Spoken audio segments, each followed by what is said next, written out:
ధనుసు రాశి వారికి ఈ వారం సానుకూల పరిస్థితులు గోచరిస్తోంది. వివాహాది శుభకార్యాలు ఒక కొలికి వస్తాయి. మంచి సంబంధం కుదురుతుంది. ఎప్పటి నుంచో వివాహం అవక సంబంధాల కోసం వేచి చూస్తున్న వాళ్ళకి మంచి సంబంధం కుదురుతుంది. అలాగే సంతాన విషయ వ్యవహారాలు చక్కగా ఉన్నాయి. సంతానం అభివృద్ధి బాగుంటుంది. సినిమా రంగాల వారికి, రాజకీయ నాయకులకి కొంత అనుకూల పరిస్థితి గోచరిస్తోంది. అలాగే వ్యాపారస్తులకు, అలాగే సాఫ్ట్వేర్ రంగంలో ఉన్న వారికి, బ్యూటిషియన్స్, కాస్మెటిక్స్, చిరు వ్యాపారస్తులకు, ఈ రంగాల వారికి చాలా అనుకూలంగానే ఉంది. అదేవిధంగా భూ సంబంధించిన విషయ వ్యవహారాలు, రియల్ ఎస్టేట్ రంగం వారికి అంత అనుకూలంగా లేదు. ఏదైనా వ్యాపారం ప్రారంభించాలంటే ఒక 45 రోజులు ఆగిన తర్వాత ప్రారంభించడం చెప్పదగినది. భాగ్యంలో కుజకేతువులు ఉన్నారు. స్టాక్ మార్కెట్కి దూరంగా ఉండడం, ఎందుకంటే స్టాక్ మార్కెట్లో ఇన్వెస్ట్మెంట్ చేస్తే అది ఆవిరైపోతుంది. ఎవరికైనా డబ్బు ఇస్తే మళ్ళీ తిరిగి రాదు. ఇటువంటి విపత్కర పరిస్థితులు జాగ్రత్తగా ఉండడం అనేది చెప్పదగిన సూచన.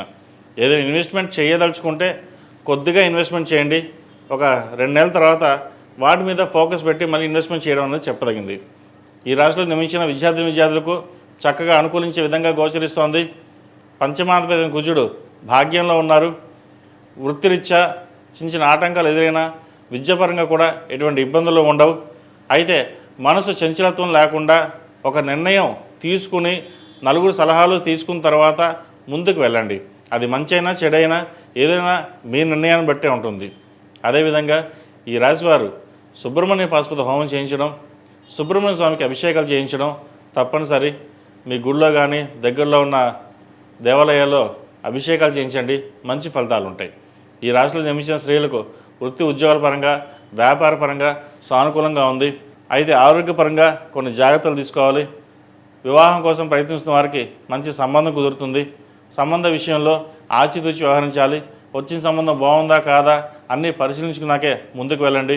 వ్యాపార నిమిత్తం మీరు చేసే ప్రయత్నాలు ఏవైతే ఉన్నాయో చిన్న చిన్న అడ్డంకులు వచ్చినా అవి సమసిపోతాయి. అలాగే ఉద్యోగంలో ఎటువంటి మార్పులు మీరైతే కోరుకుంటారో ఆ మార్పులు వచ్చే అవకాశం గోచరిస్తోంది. ప్రభుత్వ పరంగా రావాల్సిన బెనిఫిట్స్ ట్రాన్స్ఫర్ కావచ్చు, అయ్యే అవకాశాలు గోచరిస్తోంది. గట్టిగా ప్రయత్నాలు చేయండి, మంచి ఫలితాలు ఉన్నాయి.